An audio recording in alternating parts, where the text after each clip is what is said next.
Hola, buenos días, ¿cómo estás? Bendito sea Dios que hoy iniciamos el capítulo 17 del libro de Hechos de los Apóstoles. Gloria a Dios. Leamos este pasaje que se llama El alboroto en Tesalónica. Hechos capítulo 17, versículos 1 al 9. Leamos el primer versículo. Pasando por Anfípolis y Apolonia, llegaron a Tesalónica, donde había una sinagoga de los judíos.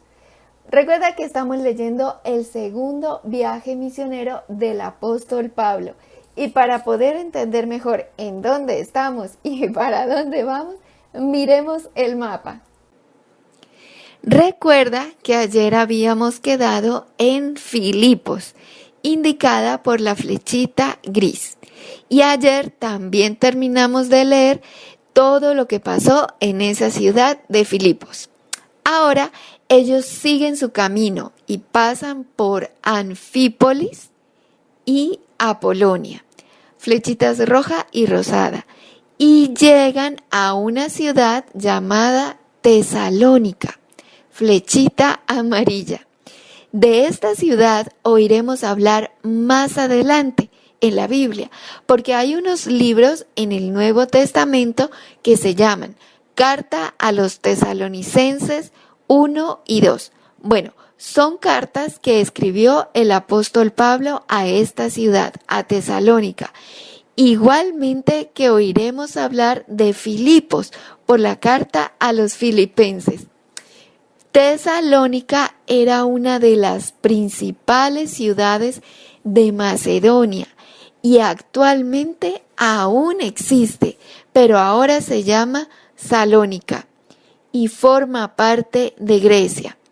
Recuerda que antiguamente, en el tiempo del apóstol Pablo, Tesalónica formaba parte de Macedonia, pero ahora forma parte de Grecia. Es decir, Macedonia perdió territorio. Aquí en el mapa puedes ver la ubicación actual de la ciudad de Salónica. Es el indicador rojo que puedes ver en el mapa. Bueno, leamos nuevamente el versículo 1 y el versículo 2. Pasando por Anfípolis y Apolonia, llegaron a Tesalónica, donde había una sinagoga de los judíos. Y Pablo, como acostumbraba, fue a ellos y por 3 días de reposo discutió con ellos. Pablo y Silas y Timoteo llegaron a Tesalónica, y seguramente Lucas, y se quedaron allí unos días. Y en los días de reposo, que eran los sábados, entraba a la sinagoga de los judíos, como acostumbraba a hacer, porque ya sabemos que Pablo entraba primeramente a las sinagogas a predicarle a los judíos y luego sí a los gentiles. Y por 3 días de reposo discutió con ellos, enseñándoles acerca de Jesucristo, el Evangelio de salvación. Versículo 3. Declarando y exponiendo por medio de las Escrituras que era necesario que el Cristo padeciese y resucitase de los muertos, y que Jesús, a quien yo os anuncio, decía él, es el Cristo. Gloria a Dios. Mira que a donde ellos llegaban, ¿qué predicaban? Predicaban a Cristo, no como en algunas iglesias de hoy en día, que lo que hacen es predicar el evangelio de la prosperidad.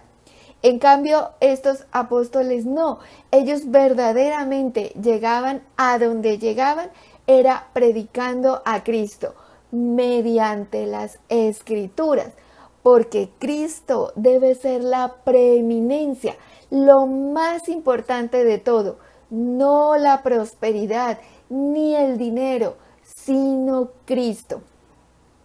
Colosenses 1:18 dice, y Él es la cabeza del cuerpo que es la iglesia, Él que es el principio, el primogénito de entre los muertos, para que en todo tenga la preeminencia. Jesucristo debe ser la preeminencia, lo más importante, en nuestras vidas, almas, mentes y corazones. Y si Cristo es lo más importante en nosotros, será lo más importante en la iglesia. Y la iglesia no es un edificio, una casa, sino somos nosotros, los hijos de Dios. Versículo 4. Y algunos de ellos creyeron y se juntaron con Pablo y con Silas, y de los griegos piadosos gran número, y mujeres nobles no pocas. Bueno, pero qué triste que de los judíos solo algunos de ellos creyeron.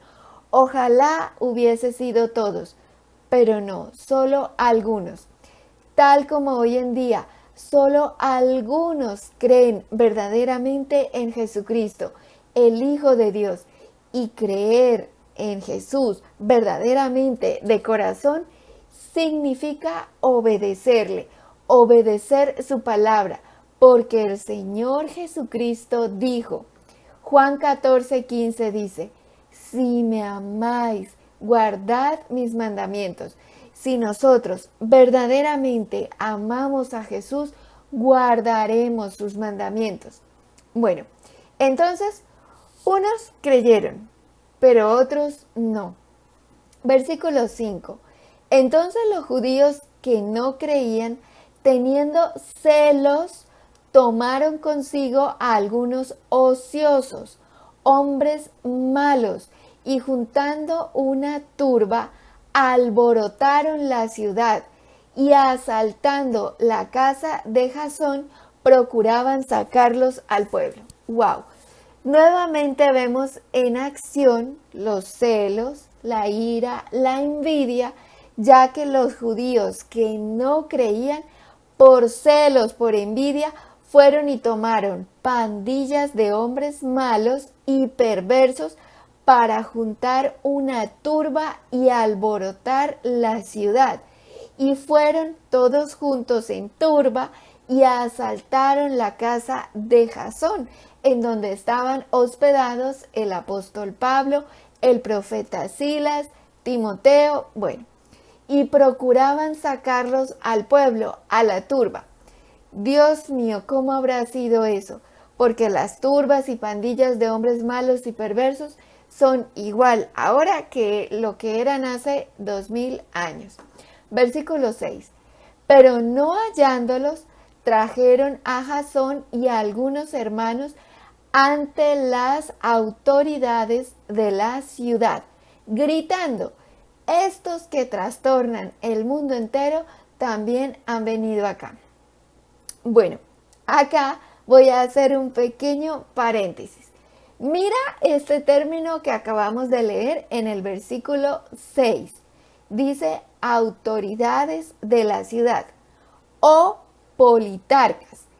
Este término fue encontrado también en una inscripción en un monumento arqueológico adquirido por el Museo Arqueológico de Heraclión y de Tesalónica. La inscripción decía Arquisinagogos. Acá lo puedes ver escrito en griego en la parte de arriba y se pronuncia algo así como Arquisinagogos, que significa politarcas, que es lo mismo que autoridades de la ciudad. Y esta fue la palabra que Lucas usó en este versículo 6, porque recuerda que la Biblia fue escrita originalmente en griego, hebreo y arameo. Y este libro de Hechos de los Apóstoles que estamos leyendo fue escrito en griego antiguo. Y en este versículo se usó esta palabra en griego, arquisinagogos, que significa politarcas, que es lo mismo que autoridades de la ciudad y que años después encontraron en una inscripción arqueológica. ¡Wow! ¿Sí ves cómo por todos lados hay pruebas de la veracidad de la Biblia, en este caso arqueológicas? Cierro paréntesis. Leamos nuevamente el versículo 6. Pero no hallándolos, trajeron a Jasón y a algunos hermanos ante las autoridades de la ciudad, gritando, estos que trastornan el mundo entero también han venido acá. La turba llegó y alborotó la ciudad y asaltaron la casa de Jasón en donde estaban hospedados ellos, el apóstol Pablo y ellos. Y como no los encontraron, sacaron a los que encontraron en la casa de Jasón y los llevaron ante las autoridades, acusándolos de que trastornaban el mundo entero. Dios mío, vemos acá nuevamente el cinismo, porque los que realmente estaban trastornando las cosas eran ellos, los malos y perversos, que por celos, por envidia, por rabia, porque muchos habían creído a las palabras del apóstol Pablo, muchos griegos y pocos judíos. Qué triste, pero así fue. Porque muchos habían creído a las palabras del apóstol Pablo, que hablaba de Jesucristo, entonces por envidia fueron y los entregaron a las autoridades, levantando falso testimonio contra ellos, como siempre. Sucedía hace 2000 años, sucede en nuestro tiempo. Impresionante, ¿cierto? Versículo 7. A los cuales Jasón ha recibido, y todos estos contravienen los decretos de César, diciendo que hay otro rey, Jesús. Ellos decían que Jasón y los que estaban con él contravenían los decretos de César y decían que había otro rey que era Jesús. Y bueno, eso sí es cierto. Sí hay otro rey que es Jesús, pero es rey con R mayúscula, porque Jesucristo, mi Señor y Salvador, es Rey de reyes y Señor de señores. Daniel 2:37 dice: Tú, oh Rey, eres Rey de reyes, porque el Dios del cielo te ha dado reino, poder, fuerza y majestad. ¡Wow! Ese es nuestro Rey, el Señor Jesús, a quien Dios Padre Todopoderoso le dio reino, poder, fuerza y majestad. Gloria a Dios. Versículos 8 y 9. Y alborotaron al pueblo y a las autoridades de la ciudad, oyendo estas cosas. Pero obtenida fianza de Jasón y de los demás, los soltaron. Finalmente, Jasón y los demás salieron libres bajo fianza, y gracias a Dios no les hicieron nada. Mira en cuántos problemas y dificultades se ha metido el apóstol Pablo. ¿Y por qué? Por predicar la verdad, por predicar a Jesucristo.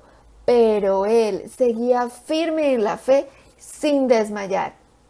Y para que nosotros también podamos seguir firmes en la fe sin desmayar, ¿qué debemos hacer? Tú ya lo sabes, debemos orar, alabar a Dios y escudriñar su palabra cada día sin desmayar. Por eso tú sigue firme con nosotros, escudriñando su palabra cada día. Y recuerda que este viernes 5 de noviembre vamos a orar juntos, a orar y a alabar al Dios Todopoderoso y Eterno, porque hay gran poder en la alabanza y adoración. Gloria a Dios.